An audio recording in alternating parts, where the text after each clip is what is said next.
And also press this bell icon.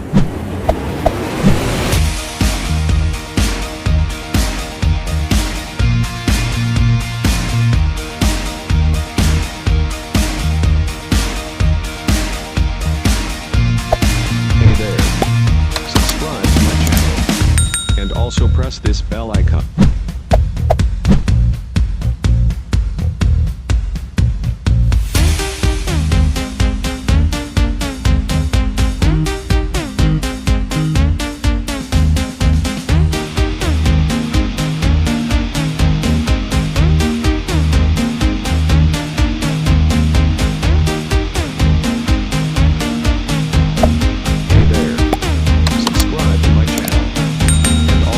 This bell icon.